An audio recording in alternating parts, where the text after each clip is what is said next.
Bismillahirrahmanirrahim. Alhamdulillah. Wassalatu wassalamu ala rasulillah wa ala alihi wa ashabihi wa man wala. Bapak-bapak, ibu-ibu, saudara-saudara sekalian, Assalamualaikum warahmatullahi wabarakatuh. Saya sedang menyusun buku. Doakan jadi. Sebenarnya sudah jadi, tapi saya selalu masih koreksi, masih ini. Salah satu isinya ada suratnya Sayyidina Ali kepada anaknya. Indah sekali. Saya sudah coba terjemahkan, tapi bahasanya terlalu indah. Ini surat ditulis oleh Sayyidina Ali setelah beliau pulang dari peperangan Siffin. Dia tulis kepada anaknya Sayyidina Al-Hasan. Itu dimulai dengan menjelaskan tentang dirinya. Bahwa saya seorang ayah yang pasti berakhir wujudnya di dunia ini. Tidak lama lagi akan mati. Pasti mati, kata Sayyidina Ali. Sosok yang menyadari dan mengakui betapa sulitnya menghadapi perjalanan hidup. Sulit. Beliau berkata, saya tadinya berkesimpulan bahwa saya tidak mau lagi memperhatikan selain diri saya. Karena semua nafsi-nafsi. Tetapi tidak lama kemudian saya sadar bahwa engkau, wahai anakku, adalah diriku. Jadi saya harus mengingat engkau. Saya harus memperhatikan engkau. Itu juga kata orang, kalau ada yang meninggal, sebenarnya dia masih ada di dunia. Antara lain melalui anaknya. Karena anak itu kan berasal dari ibu dan bapak kan. Itu yang tumbuh. Nah, Sayyidina Ali berkata begitu, saya tidak bisa hanya memikirkan diri saya sekarang, karena engkau, saya lihat engkau diriku. Maka dia tulis surat ini. Dia katakan, antara lain, hidupkanlah hatimu dengan menerima nasihat. Padamkan nafsumu dengan zuhud dan kekuatan keyakinan. Terangi hatimu dengan hikmah dan tundukkan ia dengan mengingat maut. Serta mantapkan ia dengan kesadaran akan kepunahan segala sesuatu yang berada di alam raya ini. Tunjukkan kepadanya, yakni kepada hatimu, aneka petaka dadakan di dunia. Tunjukkan, peringatkan ia dengan pergolakan masa dan keburukan yang terjadi pada pergantian malam dan siang. Banyak keburukan yang terjadi. Peringatkan hatimu tentang itu. Paparkan ke benakmu sejarah generasi masa lalu. Dan ingatkan juga, yakni ingatkan benakmu, tentang apa yang menimpa orang-orang sebelummu. Jelajahilah pemukiman dan peninggalan mereka, lalu renungkanlah apa yang telah mereka lakukan, dari mana mereka datang, lalu kemana mereka berpindah, dan di mana kemudian mereka akan tinggal menetap. Jadi ini Sayyidina Ali ini sebenarnya. Kalau analisa ilmuwan, masyarakatnya, itu kan Sayyidina Ali pindah dari Madinah ke Irak ya. Masyarakatnya sudah terpukau oleh dunia. Sedang Sayyidina Ali mau bawa dia ke akhirat. Jadi dia tidak diterima. Akhirnya dia pindah. Diharapkan di sana dapat. Kenapa begitu? Dulu zaman Nabi, zaman Sayyidina Abu Bakar awalnya itu dunia belum terbuka. Begitu zaman Sayyidina Umar, harta benda banyak. Sayyidina Utsman harta benda banyak. Orang sudah foya-foya dengan itu. Sayyidina Ali mau bawa dia ke akhirat. Tidak bisa. Itu ada tulisan Abbas Al-Aqad nyangkut Abqariyat Ali. Bagaimana kejeniusan Imam Ali. Tapi ini buktinya dia suruh anaknya. Terus dia katakan ini bagus nasihatnya selanjutnya. Engkau akan menemukan mereka meninggalkan kekasih dan bermukim di negeri yang asing bagi mereka. Dan engkau seakan-akan tidak lama lagi akan menjadi seperti salah seorang dari mereka itu. Pasti. Pasti kita mati. Pasti. Maka karena itu perbaikilah tempat tinggalmu. Jangan menjual akhiratmu dengan duniamu. Dan hindari berucap menyangkut apa yang engkau tidak ketahui. Atau berbicara menyangkut yang bukan urusanmu. Tidak usah banyak bicara. Jangan ikuti satu jalan jika engkau takut tersesat bila menelusurinya. Jangan ikuti. Ikuti jalan yang kamu pasti ini yakin jalan ini. Jangan ikuti jalan yang engkau takut tersesat bila menelusurinya, karena berhenti pada kebingungan tersesat lebih baik daripada mengarungi bahaya kesesatan. Luar biasa ya. Ketahuilah wahai anakku, ini surat ini Sayyidina Al-Hasan sekitar umur 35-36 tahun. Jadi masih remaja, belum, kalau istilah Al-Quran belum sampai pada usia 40 kan itu usia. Ketahuilah wahai anakku bahwa yang paling kusukai untuk engkau amalku dari wasiatku ini adalah bertakwa kepada Allah dan, dengarkan, membatasi diri mengamalkan apa yang diwajibkan atasmu. Jadi tidak usah yang sunnah-sunnah dulu. Yang wajib, apa kewajibanmu? Itu nanti kita baca di hadis. Allah paling senang seseorang yang mengamalkan kewajibannya. Nanti setelah itu, Sayyidina Ali juga berkata begini, yang paling kusukai bertakwa dan amalkan apa yang wajib. Serta meneladani leluhurmu dan orang-orang yang saleh dari keluargamu. Kalau Sayyidina Ali berkata leluhur, itu leluhurnya Abdul Muttalib. Ya kan? Hashim. Boleh jadi dia teladani dari sikap yang lain, orang-orang yang sebaya dengan Nabi. Baik, mereka itu tidak mengabaikan renungan tentang diri mereka. Tidak pernah. Sebagaimana engkau berpotensi merenung dan mereka berpikir sebagaimana engkau berpotensi untuk berpikir. Lalu pada akhirnya mereka mengamalkan apa yang mereka ketahui dan mengabaikan untuk memikirkan apa yang tidak dibebankan atas mereka. Tidak usah Anda tidak bertugas kok mau berpikir tentang itu. Nah, seandainya, ini lagi bagus sekali dari Sayyidina Ali ini, seandainya jiwamu enggan menerima begitu saja apa yang mereka ketahui. Jadi kalau kamu, ini tidak benar nih, saya tidak mau taklid buta, ya kan? Jiwamu enggan menerima begitu saja apa yang mereka ketahui, sebelum engkau mengetahuinya melalui cara mereka tahu mereka pikirkan, maka hendaklah engkau mempelajarinya dengan tekun dan saksama, tapi bukan untuk tujuan berbantah-bantahan.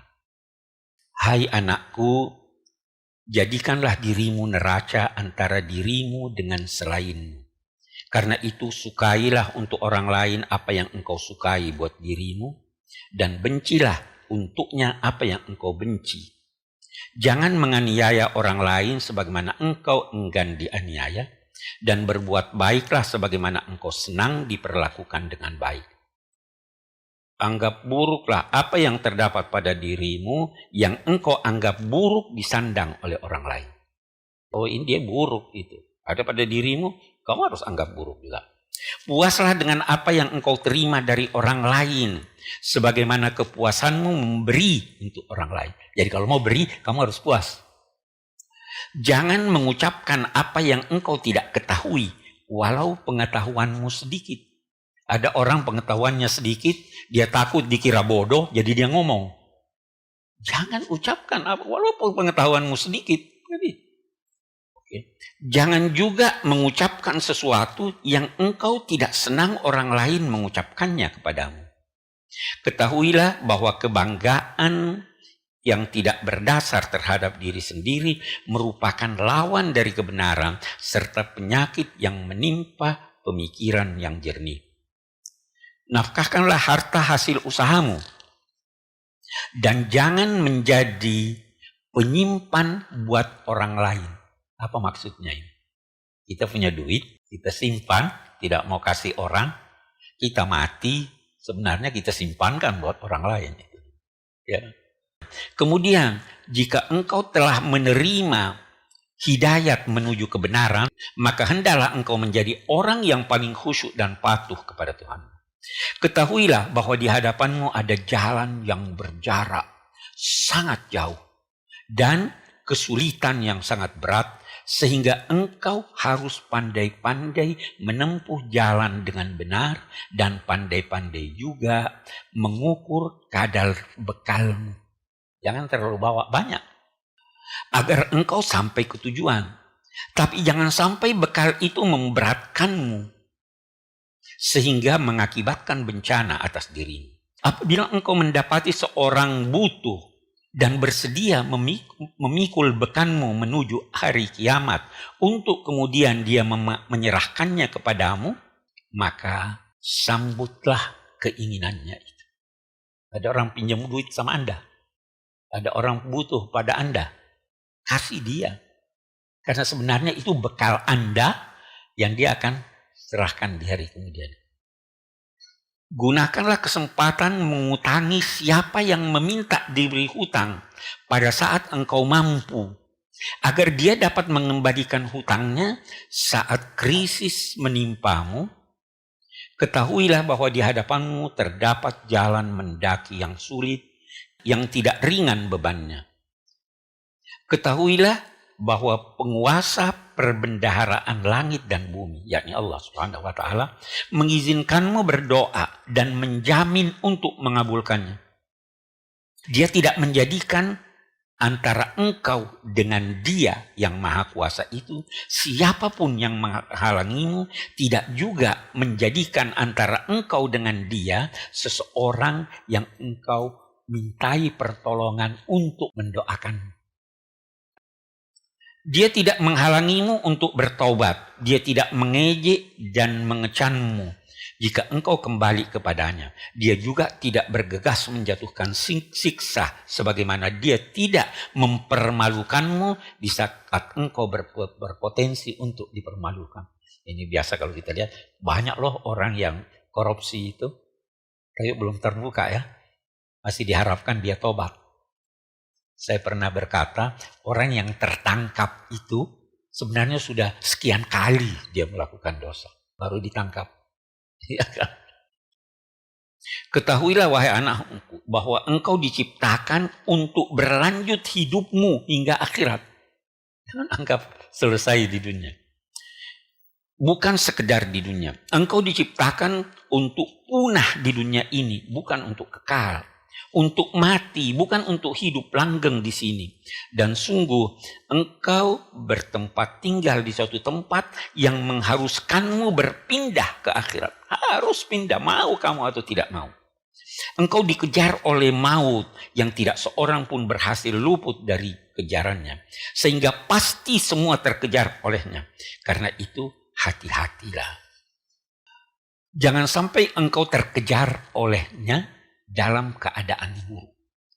Itu kalau Al-Quran berkata, la tamutunna illa wa antum muslimun. Keadaan yang pernah suatu ketika terbetik keinginanmu untuk bertaubat, tetapi ada aral yang merintangi engkau dengan keinginanmu itu, lalu tiba-tiba maut datang merenggut nyawamu sehingga engkau tidak sempat bertaubat. Itu kita biasa begitu. Mau taubat nih, sudah mau hentikan ini, ya. Tapi ada setan datang lagi, lanjut, datang maut. Sebentar lagi akan tersingkap kegelapan. Para musafir pun segera akan tiba. Kita ini musafir, segera akan tiba. Ketahuilah wahai anakku, bahwa siapa yang kendaraannya adalah malam dan siang, maka pasti malam dan siang itu akan membawanya walau ia menetap tanpa bergerak. Kita dibawa, kita Anda kira Anda diam di sini. Malam siang mengantar kita. Walaupun ia menetap tak bergerak. Dan pasti juga jarak Betapapun jauhnya akan ditempuhnya walau dia diam dengan tenang. Anda diam, ini tidak ingat, ini dibawa kita ke sana. Ketahuilah dengan penuh keyakinan bahwa engkau tidak akan mencapai seluruh harapanmu. Nah, karena itu, kalau ada harapan yang muluk-muluk, yang tidak masuk di akal, tidak usah harapkan itu. Orang yang paling bahagia itu, kata Sayyidina Ali, orang yang bisa mengukur harapannya dengan kemampuannya. Anda harap punya Rolls Royce, Anda punya gaji sebelumnya, tersiksa Anda. Ukur, oh saya cuma bisa beli kijang. Ukur.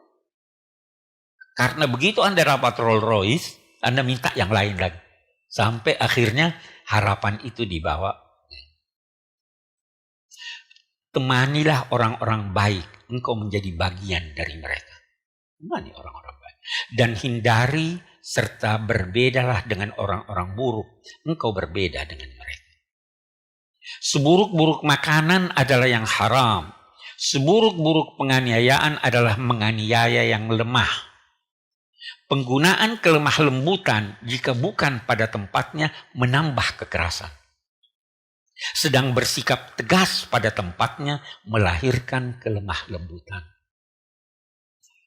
Bisa jadi yang dianggap obat adalah penyakit dan yang dianggap penyakit adalah obat.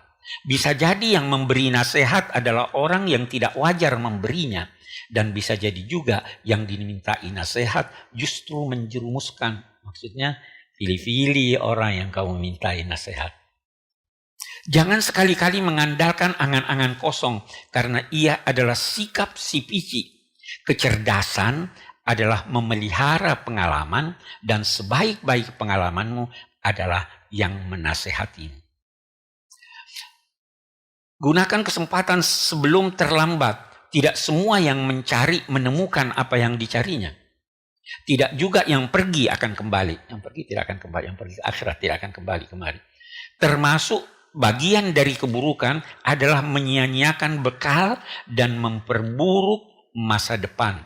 Segala sesuatu ada akhirnya dan pasti akan datang menemuimu apa yang telah ditetapkan Allah atasmu. Pedagang itu berspekulasi. Bisa jadi yang sedikit lebih berkembang daripada yang banyak. Benar itu ya? Tidak ada baiknya seorang penolong yang hina atau menghina. Tidak juga teman yang kikir atau berburuk sangka. Ambil dari perjalanan masa ini apa yang dipersembahkan kepadamu. Jangan terlalu berani mengorbankan sesuatu dengan mengharapkan perolehan yang lebih banyak. Jangan terlalu berani mengorbankan sesuatu. Jangan mengendarai perdebatan karena dia dapat menjerumuskanmu. Pertahankanlah jaringan hubungan dengan saudara dan temanmu saat dia memutus hubungan denganmu. Dan teruslah berbuat baik kepadanya kendati dia menolakmu. Mendekatlah kendati dia menjauh. Berilah kendati dia kikir. Berlemah lembutlah kendati dia kasar. Carilah alasan pembenaran kendati dia bersalah. Lakukan itu seakan-akan engkau hambanya dan seakan-akan dia adalah pemberi nikmat kepadamu.